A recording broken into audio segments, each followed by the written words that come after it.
మా వంటల ఛానల్కు స్వాగతం సుస్వాగతం అండి. మీ అందరికీ సంక్రాంతి శుభాకాంక్షలండి. సంక్రాంతి అనగానే ఇంటి నిండా చుట్టాలతో కళకళలాడుతూ ఉంటుంది కదండి. ఈరోజు మనం కొబ్బరి అరిసెలు ఎలా చేసుకోవాలో చూపిస్తానండి.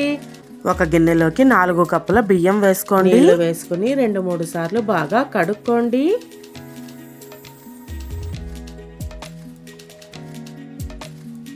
నీళ్లు వేసి బియ్యాన్ని 12 గంటల పాటు నాననివ్వండి. 12 గంటల తర్వాత చూడండి బియ్యం చక్కగా నానిపోయింది కదా. దీన్ని జాలరీలో వేసుకోండి. 20 నిమిషాల పాటు వదిలేయండి. 20 నిమిషాల తర్వాత కొద్దిగా బియ్యాన్ని జార్లోకి వేసుకోండి. నున్నగా మిక్సీకి వేసుకోండి. ఈ పిండినంతా బాగా జల్లెడ పట్టుకోండి.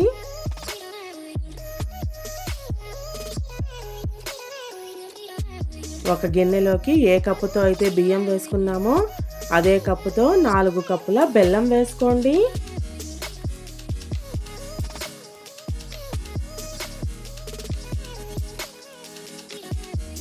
– 20 గ్రాముల నీళ్లు వేసుకోండి. బెల్లం పూర్తిగా కరగనివ్వండి. బెల్లం కరిగిన తర్వాత ఒక కప్పులో నీళ్లు తీసుకోండి. చూడండి పాకం ఎలా రావాలో చూపిస్తానండి. ఈ విధంగా పాకం వస్తే అరిసెలకి సరిపోతుందండి. స్టవ్ ఆఫ్ చేసుకోండి. 2 కాయల పచ్చి కొబ్బరిని తురిమి పెట్టుకోండి. ఇదంతా పాకంలోకి వేసేసుకోండి. 4 నుండి 5 నిమిషాల వరకు సన్నని మంట మీద వేడి చేసుకోండి. చూడండి ఇలా కుతకుత అంటుంది కదా. ఇందులోకి 1/2 స్పూన్ యాలక్కి పొడి వేసుకోండి. 2 స్పూన్ల నెయ్యి వేసుకోండి. నేను ఇదంతా స్టవ్ ఆఫ్ చేసే చేసుకుంటానండి. అంతా బాగా కలుపుకోండి. ఇప్పుడు మనం మిక్సీకి పట్టి పెట్టుకున్నాం కదా పిండిని, అదంతా వేసేసుకోండి. బాగా కలుపుకోండి. ఇప్పుడు స్టవ్ మీద పెట్టి సన్నని మంట మీద 3 నుంచి 4 నిమిషాల వరకు ఇలా తిప్పుకుంటూ వేడి చేసుకోండి. స్టవ్ ఆఫ్ చేసి పిండిని పూర్తిగా చల్లారనివ్వండి. ఒక కవర్ మీద కొద్దిగా నెయ్యి రాసుకోండి. చూడండి పిండి ముద్ద చేతికి మెతుకోవట్లేదు కదా. ఇలా ఉంటే సరిపోతుందండి. నేను చూపిస్తున్నాను కదా, ఈ విధంగా తట్టుకోండి.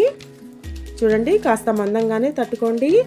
బాండ్లీలో నూనె పెట్టండి. నూనె బాగా కాగిన తర్వాతే అరిసెలు వేసుకోవాలండి. నూనె బాగా కాగకపోతే అరిసెలు బాగా రావండి. చూడండి ఇంకొకటి వేసి చూపిస్తున్నాను.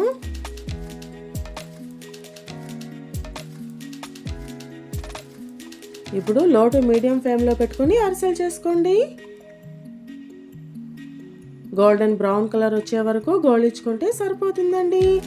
అంతేనండి, ఎంతో ఈజీగా ఎంతో టేస్టీగా ఉండే కొబ్బరి అరిసెలు రెడీ అయిపోయాయండి. మీరు ఒక్కసారి ట్రై చేసి చూడండి.